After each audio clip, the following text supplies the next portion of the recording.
I could hear my boss saying, everyone go out the door, everyone go out the door. And then they opened the emergency door and I ran right out the door. As soon as I got outside, you could hear the gunshots. It was deafening. It sounded like he was so close. I was running as fast as what I could, trying to tell myself, not to pass out because I was running for my life, and just trying to get as far away from the mall as what I could. There were other people running. There were some people crouched down in front of their cars.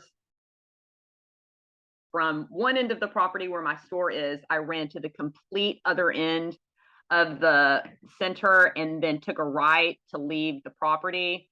Still scared because this entire time, the whole time that I was running, I could hear gunshots, and they were constant, nonstop, very loud. Every time I heard a gunshot, I just thought, he's killing people. He's killing people.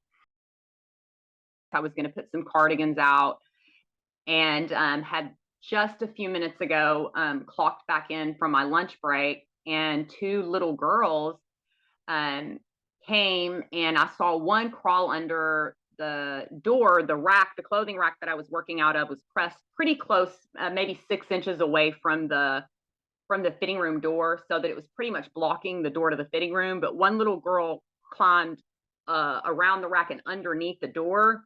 And then I saw her sister was hiding in between the door and the rack in this very small space. A little girl was hiding. And then she was trying to open the fitting room door, and she was telling me, open the door, open the door. They're shooting, they're shooting. I saw our store manager, Izzy, running in the back room with a crowd of customers. And at that point, I became really scared. I knew that it was real, that there was a real shooting happening. I couldn't hear the shots yet, but I basically just dropped down on the ground and crawled underneath the fitting room door with the other little girl, and her older sister followed me. I said, we need to go out the back door. And I got, without even thinking that I could open the door from the inside, I was so scared. I crawled back down on the ground, crawled under the door, and walked towards our fitting room where all of the customers were rushing out of the store. And at that point, our emergency door hadn't been opened yet. I got inside the passenger seat of her car, and she told me that she was 16 years old, and I saw that she had on her Starbucks uniform, the green aprons that they wear at Starbucks. And she basically saved me, and you could still hear the gunshots whenever she picked me up. I mean, it was that loud, that as far away as I was, and that constant, that it never stopped until she drove away. I was hearing the gunshots.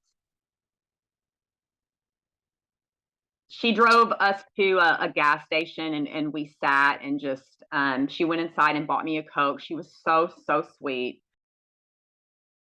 I got some new shoes for my older son that I'm going to bring to him today. And so, yeah, just being really thankful and grateful that I'm still here, that I can still be here for my kids. And those are all thoughts that I have had since this has happened. Like, thank God, because you know what I mean? I'm working, I'm a provider for my kids, and my family is like the most important thing to me. And so that's the thing that I'm the most thankful for, is that I still get to spend time with my family and be with my family.